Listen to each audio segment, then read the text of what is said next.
Shalom saudara-saudaraku yang saya kasihi dalam Yesus Kristus. Kita akan teduh di pagi hari ini.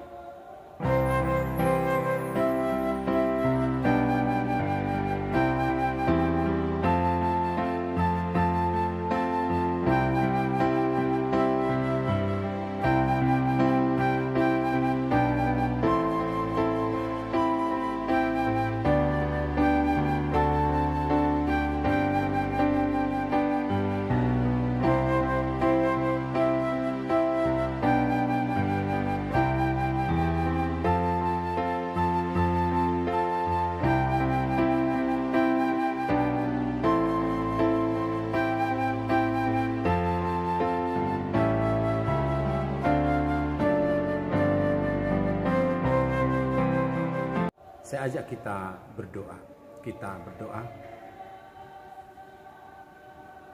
Dimuliakanlah Engkau ya Tuhan di tatamu yang kudus. Yang hari ini di pagi yang indah, kami rasakan kuasa Tuhan yang memberi kami keselamatan. Kuasa Tuhan yang memberikan kami kecukupan. Kuasa Tuhan yang memberikan kami layak menyongsong hari-hari Tuhan teristimewa di pagi hari ini. Kami yakin dan percaya menjalani hari ini ada rancangan-rancangan Tuhan akan terjadi atas kami. Terpujilah Engkau ya Bapa, dalam nama Yesus Kristus kami berdoa. Amin.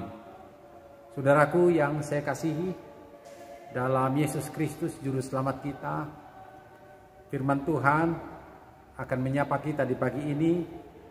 Saya bacakan tertulis dalam Kitab Nabi Yeremia pasal 30 ayat 17. Demikian firman Tuhan. Sebab aku akan mendatangkan kesembuhan bagimu. Aku akan mengobati luka-lukamu. Demikianlah firman Tuhan. Sebab mereka telah menyebut engkau orang buangan, yakni sisa yang tiada seorang pun menanyakannya. Demikian pembacaan firman Tuhan. Saudara-saudaraku, betapa sedihnya hidup ini kalau merasa diabaikan, merasa ditinggalkan. Tidak sedikit orang apabila merasakan seperti itu mau mati rasanya.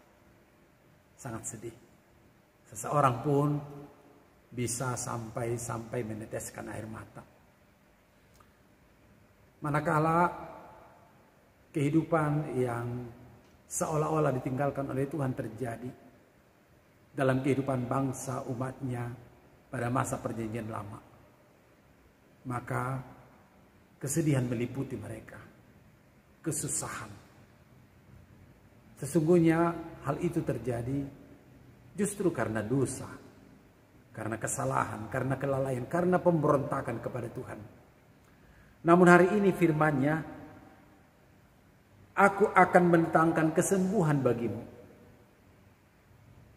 Pemberontakan mereka kepada Tuhan telah menjadi luka, telah menjadi aib, telah menjadi cacat yang membuat mereka terlunta-lunta, penuh rasa sakit. Dan rasa sakit itu memang jauh daripada hanya sekedar sakit fisik. Di antara mereka ada saling tidak percaya, ada permusuhan yang dalam karena ditinggalkan oleh Tuhan. Karena tidak utuh mereka hayati janji-janji Tuhan itu. Nah, saat ini firman Tuhan mengajak kembali seolah-olah mari pulang, mari kita kembali dibahari oleh Tuhan dengan seruan, aku akan mendatangkan kesembuhan bagimu, aku akan mengobati luka-lukamu. Ibarat seorang pasien yang sudah tidak mempunyai kemampuan, maka seorang perawat yang baik dia datang, dia menyapa, dia obati luka yang ada pada si pasien itu. Allah datang sebagai juru hidup yang akan menyembuhkan mereka. Saudara-saudaraku, apa yang dinyatakan oleh Allah ini ialah penyataan yang membawa hidup itu dengan penuh kegembiraan. Yang membawa hidup itu dengan penuh pengharapan. yang membawa hidup itu agar senantiasa bersiap-siap dari susah. Setelah dihibur, maka akan meninggalkan kesan itu, maka masuk pada penghiburan. Ada sukacita bersama Tuhan. Kesedihan bisa terjadi, tetapi dengan kelemah lembutan Tuhan yang menyembuhkan, kesedihan itu akan boleh kita lewati. Kesusahan bisa kita jalani. Tuhan akan menyelamatkan, Tuhan akan memulihkan, Tuhan akan menyembuhkan, Tuhan akan memberikan pemulihan dari janji-janjinya. Inilah merupakan inti penjelasan dari firman Tuhan ini. Apakah yang bisa kita petik menjalani hari ini? Saudaraku, saya pun yakin tidak sedikit hal yang membuat kita bisa terluka. Luka di hati. Seolah-olah berkeping-keping dalam pikiran. Tidak ada pengharapan. Seolah-olah persoalan itu silih berganti. Dan ketika kita sebagai orang percaya datang berdoa kepada Tuhan, seolah-olah tidak ada artinya, tidak ada gunanya. Hanya kebiasaan, hanya sebuah kewajiban yang bisa kita lakukan. Saudaraku, mari. Firman Tuhan ini berseru, ibarat sebuah kerinduan kesembuhan, ibarat sebuah pemulihan yang datang dari Tuhan. Maka apapun yang pernah terjadi dalam latar belakang kehidupan kita, pulihlah ya saudaraku. Mari kita kembali pulih, mari kita kembali segar, mari kita kembali mau disembuhkan. Tentu dengan segala tanda-tanda pertobatan dalam hidup. Manakala selama ini bisa bersembunyi dalam kebiasaan-kebiasaan yang salah, maka firman Tuhan ini adalah kerinduan Tuhan untuk datang bersekutu lagi, bergabung lagi dalam sukacita Tuhan. Saudara-saudaraku, oleh karena itu, ajakan firman Tuhan ini adalah penguatan bagi kita. Mari kembali bersemangat. Mari kembali dan diyakinkan oleh pemulihan Tuhan. Jauh dari hanya sekedar menyediakan makanan. Jauh dari hanya sekedar kita mencari materi. Jauh jikalau kita hanya sekedar mencari dan mendapatkan seorang sahabat.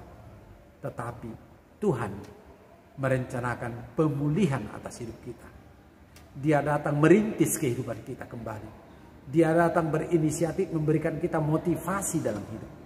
Allah itu, Allah yang penuh kuasa, akan terlibat dalam hidup saudara dan kehidupan saya. Amin, kita berdoa.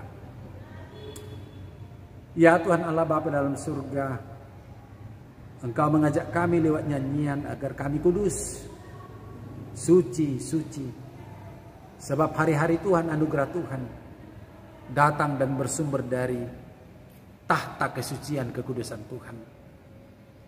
Untuk itu ya Tuhan, terima kasih firman-Mu, agar kami selalu berkenan disapa, dilawat oleh Tuhan di tengah-tengah berbagai persoalan kehidupan kami. Manakala kami menyimpang dari jalan-jalan Tuhan, hari ini Tuhan menyapa kami agar bilur-bilur Tuhan memulihkan kami. Darah yang tercurah di Golgota dapat mensucikan kami. Pertobatan harus terjadi agar kami pun dapat merasakan kebahagiaan, penghiburan, dan pengharapan-pengharapan baru. Cukup mereka ya Bapa yang sedang sakit dan masih dalam perawatan, mungkin dalam waktu yang tidak cepat. Tapi jikalau itu pun terjadi, ajak ya Tuhan agar kami bersama mereka satu doa dan selalu mengucapkan syukur di tengah-tengah pengharapan kami. Lawat yang sedang bersedih Tuhan, lawat yang sedang bergumul untuk persoalan-persoalan kehidupan yang belum terlihat proses untuk sempurna, untuk kembali kepada hal kebaikan. Namun kami akan percaya rancangan Tuhan adalah rancangan kebaikan. Biarlah itu terjadi atas hidup kami. Terpujilah Engkau ya Bapa, kami mohon Engkau memberkati kami selalu.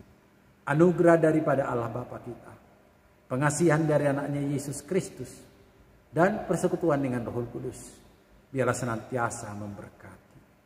Amin. Saudaraku, Mari kita melaksanakan aktivitas kita. Salam sehat selalu.